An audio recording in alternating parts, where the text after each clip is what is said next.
apa? Burung hantu, yaitu pengatur dan belalang.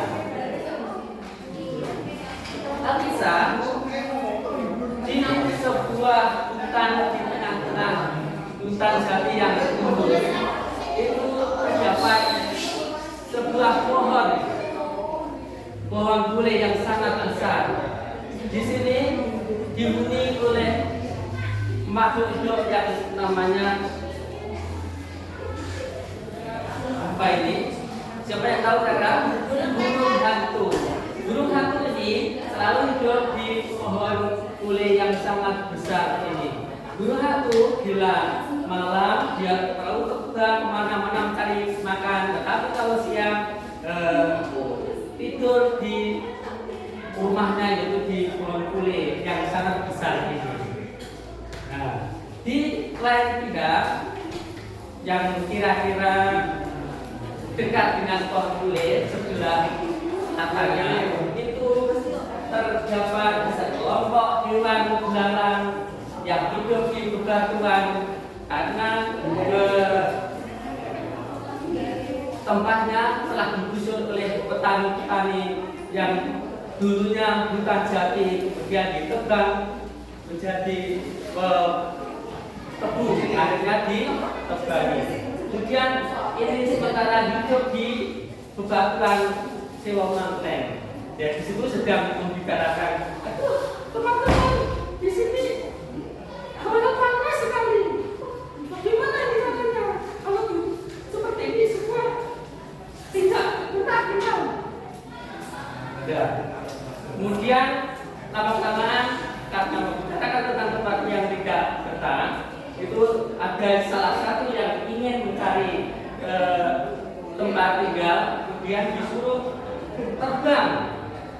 Supaya itu, jangan terbang mencari tempat yang paling nyaman untuk kita semua. Ya siap, terbang ke sana kemari, kemudian di sana ternyata semua makan oleh petani sepakat semua dikasari. Mana yang terbang ke selatan? Ternyata ada dua.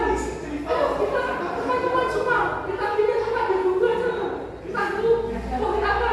Langsung pulang teman-temannya. Oh teman-teman, mari kita pergi ke pohon sana. Itu tempatnya begini. Oke, siap masuk. Setelah itu kemudian langsung ke pohon kulit tadi. Nah, setelah ke pohon kulit, karena tempatnya lebih nyaman daripada di bebatuan terlalu panas, dia terlalu gembira. Saking gembiranya dia itu bernyanyi terus, berdendang, bersurai-surai.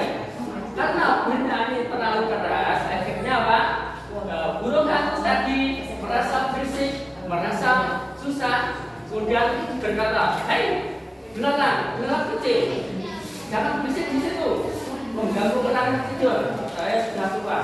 Tolong kalau ingin hidup di sini harus bisa menjaga toleransi. Saya sudah tua. Kalau malam, kalau siang saya istirahat tidur. Tolong jangan berisik di situ." Kemudian apa yang terjadi?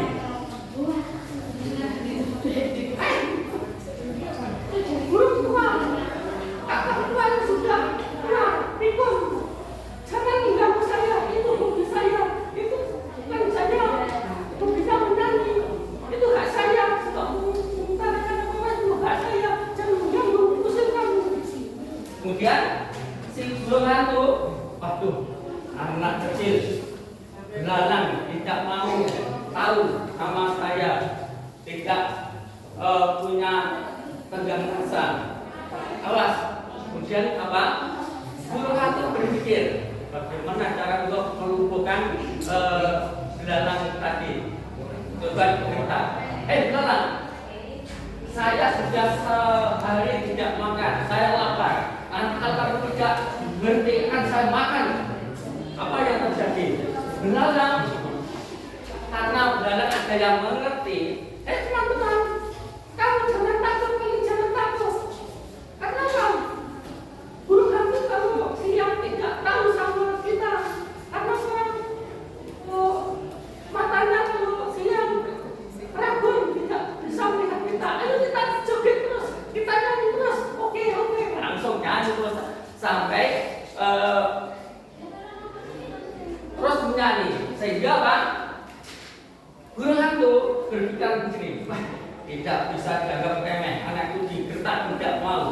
Ya, kita harus sabar dulu.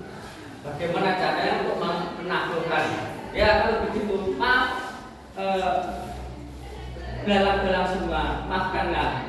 Mari kita bersahabat. Saya memang salah, maafkan. Saya sangat senang dengan suara kamu. Tapi lebih merdu lagi, saya punya minuman anggur yang berasal dari malaikat yang di sini. Nanti kan kalau minum anggur pasti akan lebih waktu. Bohong, bohong itu saya tidak percaya. Kalau memang ini mau memberikan saya, coba lipatkan saja. Oh jangan dilimpahkan, nanti akan lupa, akan pecah. Tidak. Kalau anggur di dalam plastik tidak apa-apa. Ini bukan plastik tapi botol, nanti akan pecah. Kesini. Tidak. Kamu pasti bohong. Itu hanya tipu muslihat saja. Mari kita terus berlanjut berjoget. Terus berlanjut terus untuk dalang-dalang itu tidak mau ditipu dengan burung hantu. Akhirnya apa?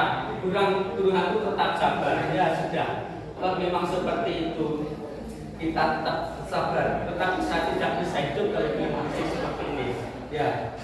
Kemudian si burung hantu punya strategi lain, yaitu diteruskan. Ya sudah kalau begitu, teruskan aku bernyanyi.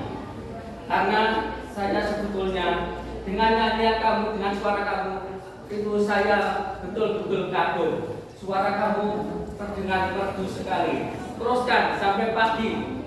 Saya ingin mendengarkan sambil berjoget. Saya berjoget sini saja. Teruskan menyanyi.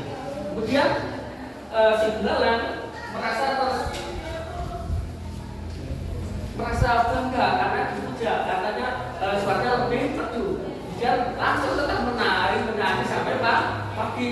Tujuannya akhirnya apa? Tidak mengerti bahwa si burung hantu kalau malam itu matanya awas atau matanya bisa melihat dengan tajam. Akhirnya apa? Dengan sendirinya waktu malam tidak mengerti gini, belalang ternyata belalang itu bisa mengetahui kelemahan orang lain, tapi tidak tahu kelemahannya sendiri.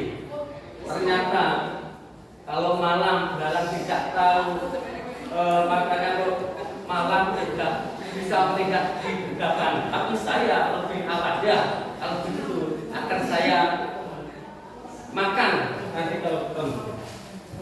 Akhirnya si belalang tadi tetap bernyanyi bersorak-sorai. Kemudian si burung hantu karena sudah tahu kalau malam bisa melihat dengan alas, kemudian satu persatu dimakan dengan lahapnya. Ya, langsung dimakan. Karena tidak sempat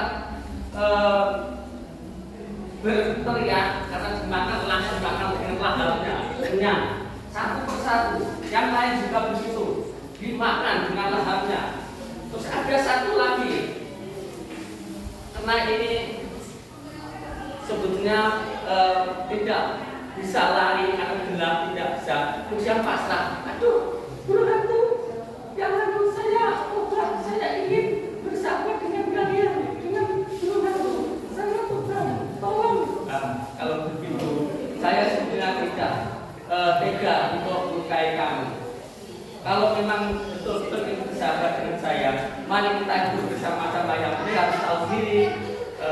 Kalau siang harus jangan mengeluarkan suara terus saya itu tidur. Ya siap, saya siap. Ya kalau begitu, mari kita hidup bersama-sama. Betul saya tadi tidak tega untuk melihat kamu karena saya tahu kamu itu tidak punya tempat itu sudah digusur oleh para petani. Saya dulu juga begitu, hidup saya dibojaki, telah jadi rusak hutan, dengan saya hidup di pohon di sini. Mari kita hidup bersama-sama. Anak-anak, kalau hidup bersama-sama dengan berbagai macam keberbedaan, bisa menghargai, nanti pasti bisa hidup dengan tenteram. Beda dengan belalang tadi. Belalang tadi yang lain tidak mau bisa menghargai teman yang lain, tidak mengerti perbedaan, akhirnya apa? Jadi makanan para burung hantu tadi. Mungkin sampai sini saja dari saya. Nanti lain kali disambung lagi. Terima kasih. Wassalamualaikum warahmatullahi wabarakatuh. Waalaikumsalam. Terima kasih untuk penjelasan Bapak. Selanjutnya kita panggil nomor yang 26. Bisa dipersilakan 26. Di ujung pohon cemara burung bilang berbunyi, bersiul-siul sepanjang hari, ternyata jemu-jemu mengangguk-ngangguk sambil bernyanyi lili. Assalamualaikum warahmatullahi wabarakatuh. Waalaikumsalam warahmatullahi wabarakatuh. Selamat siang anak-anak hebat. Siang. Bagaimana kabarnya hari ini? Sehat.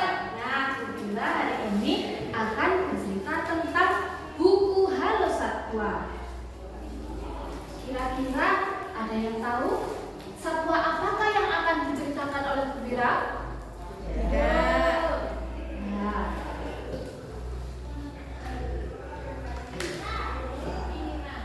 di sebuah hutan yang damai, hiduplah seekor burung kutilang yang sangat rajin membaca. Minggu lalu, di sekolah satwa dibagikan buku Halo Satwa. Tanpa sabar, keesokan harinya, burung kutilang yang rajin membaca itu seketika langsung membaca buku satwa. Saat sedang asik-asiknya membaca, tiba-tiba terdengar suara. Oh, aduh! Burung kutilang sangat bingung. Dari manakah asal suara itu?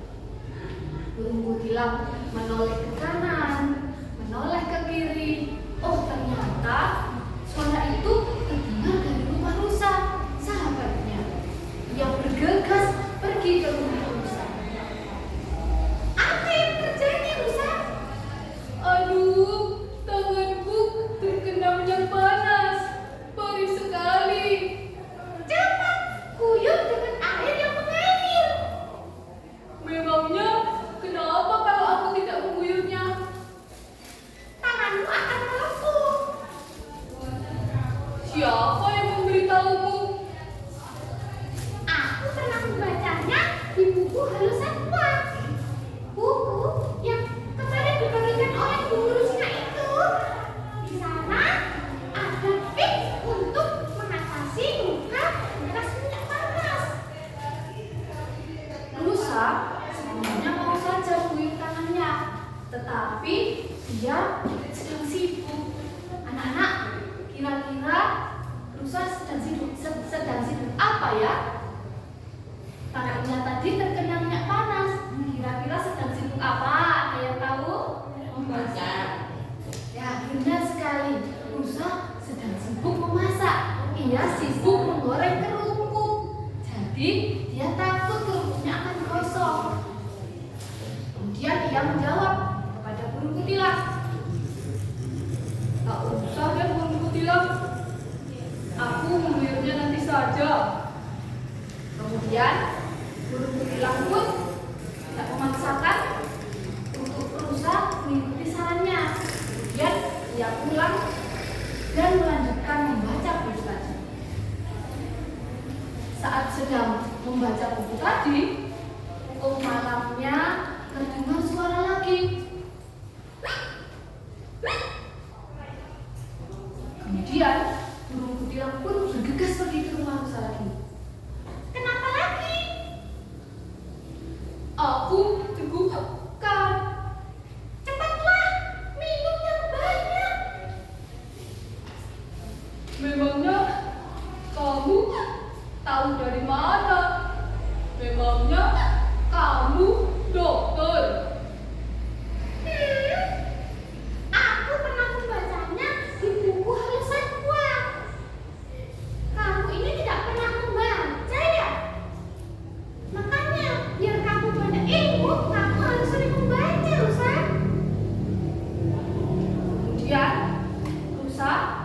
menjawab dengan sopan saran yang diberikan oleh burung kutilang.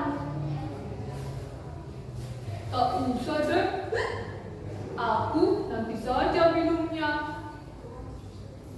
Sebenarnya rusa juga ingin minum banyak, tapi ia takut. Ia takut bolak-balik buang air kecil.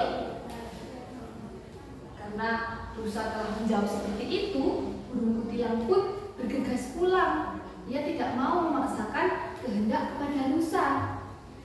Ia bergegas pulang dan di tempatnya rusa sempat memikirkan ucapan-ucapan yang disampaikan oleh burung kutilang. Ia membayangkan bagaimana kalau nanti tangannya akan melepuh semakin parah. Dia juga membayangkan bagaimana jika nanti aku dikukuhkan seumur hidup. Sehingga secara diam-diam rusa bergegas mengguyur tangannya dengan air yang mengalir. Wah, ternyata memang sejuk sekali kalau sudah diguyur air mengalir. Kemudian ia juga bergegas untuk minum air yang banyak. Sehingga ia terkejut. Wah, ternyata ketika sudah minum air banyak, cegukanku hilang tak bersisa. Ternyata benar kata kutilang, kalau kita rajin membaca, kita akan tahu banyak informasi. Kita akan menjadi tahu banyak wawasan dan ilmu pengetahuan yang baru. Sejak saat itu, rusa mulai membiasakan diri untuk rajin membaca. Nah, sebelum Bu Fira akhiri, Bu Fira punya pantun, tapi jangan lupa bilang cakep ya. Siap.